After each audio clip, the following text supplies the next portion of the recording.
Pre-algebra lesson 101. Sorry, not and one. That's incorrect. 101. You only say and if there's a decimal point. All right, so pre-algebra lesson 101, we're doing multiplication of exponential expressions and variable bases. So let's start with multiplication of exponential expressions. So multiplication, I know that word. Exponential, we should know. Exponents refers to those little superscripted numbers to the top right corner of our numbers, meaning if I have 3 to the power of 5, that just means 3 times 3 times 3 times 3 times 3. Now, the types of problems we're going to be doing is if we have to multiply some expressions with exponents that have the same base. The same base being this big number right here, the big 4, right? The base number being the normal size number, the exponent's the little tiny number in the top right corner. So the question is, how do I find out what 4 cubed times 4 to the power of 7th is? 4 to the power of 7th. 4 to the power of 7. Now, some of you may be thinking, okay, I gotta do 4 times 4 times 4, find out what 4 cubed is, take that number, and then find out what 4 times 4 times 4 times 4 times 4, 4 to the power of 7 is, find those two numbers, then multiply them, and then get my answer. That could work, but that's way too much work. That's not what we're going to be doing. What we're doing is a lot easier, and it's going to be using the powers of algebra. So one of the great powers of algebra is being able to rewrite numbers. If we fully understand a number, like an exponential number, raised to an or a base number raised to an exponent, we can rewrite it in many different ways. So for example, 4 cubed, we should understand already, could be rewritten in a set of parentheses as the number 4 times 4 times 4. So all I've done is I've rewritten the number, because we know that 4 cubed is just saying 4 times 4 times 4. Same number, I've just written it in a different way, and we're going to use that to our advantage. It's one of the main themes of algebra. If anything ever seems too difficult or too hard, you can probably rewrite it and make it a little bit easier. So like 4 to the power of 7, I'm going to rewrite as 4 times 4 times 4 times 4 times 4 times 4 times 4. Wait, is that 7 or 8? 1, 2, 3, 4, 5, 6, 7. Ha! I do know how to count. Great. Now, some of you may be wondering, how does this help me? Some of you may have already figured out how this helps you. Well, if we remember our multiplicative identity rules, or our property of multiplication in algebra, it says that I can multiply in any order I want. We should have been using that to our advantage, right? In previous lessons in PEMDAS problems. But what I can do here is I can see that if I multiply these numbers, this is the same as multiplying 4 times 4 times 4 times 4 times 4 times 4 times 4 times 4 times 4 times 4, or multiplying the number 4 10 times, which means I can take this and I can rewrite it as 4 to the power of 10, right? Because it's just 1, 2, 3, 4, 5, 6, 7, 8, 9, 10 4s, right? I'm just taking this number and I'm rewriting it in exponential form. So I'm using that rewriting aspect of algebra to simplify the problem. So I'm not actually going to find a numerical answer to this. I'm just going to simplify it like this. And this would be my final answer. Now, some of you may have noticed there's an even faster way to do this. What we can see here is the number 10 is equal to 3 plus 7, right? And all we did was we added up the number of 4s by counting.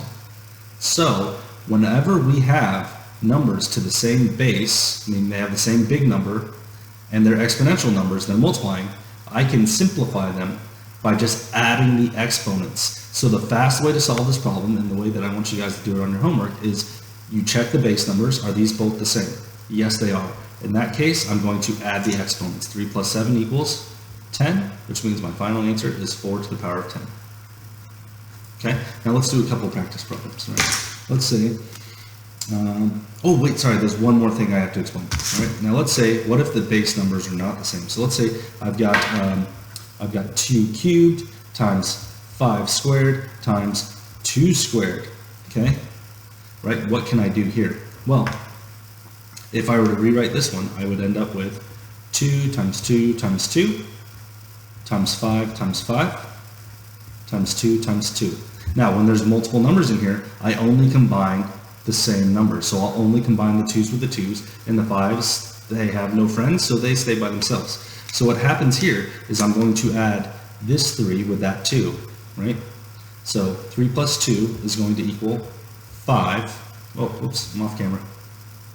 Right, so 3 plus 2 equals 5, and the base number is going to be 2. Now, what about the 5 squared? Well, it doesn't have anything to combine with, so I just write it as times 5 squared. So if there's nothing to simplify, you simply just write it as is. And this would be our final answer, all right? Because we're not actually solving these problems, we are simplifying them or rewriting them in the most easy to understand form as possible, right? And it's very important that we understand these rules, right? So the product rule for exponents, you can see right here, it's on, whoops, I forgot I'm supposed to use my zoom function. You can see it right here on page 315, right? And what it says is that when you have x to the power of n times x to the power of n, that equals x to the n plus n. That's the same thing that I was just telling you with the 4s, the 3s, and the 7s. So the base numbers have to be the same. Once they're the same, we can add them, we're good to go. Now, we also have to learn how to do this with letters. So let's look at this example. Whoop, let's tighten up the camera, make sure it doesn't slide around anymore. Let's look at this example. We have a squared, m to the power of 5, a to the power of 4, n to the power of 6, right?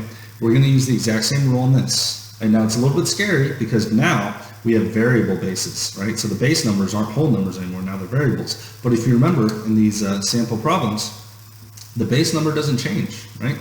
I don't have to do any math with the base number, I just have to copy it down. So that's what I'm going to do with this number, or this letter problem, right? These numbers that are letters, or these variable numbers. So I've got a squared, and I'm copying this back down on our work page now.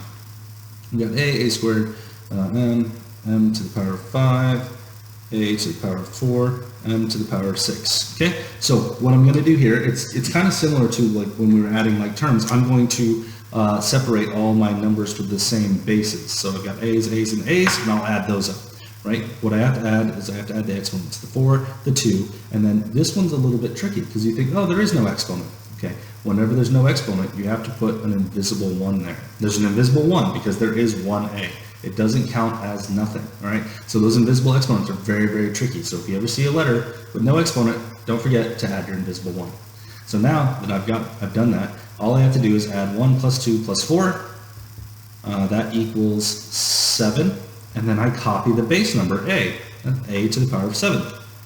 Next, I'm going to do the same thing with the m's. There's m, there's an m, there's an m. Ooh, this one's got an invisible 1. Don't forget to write that in.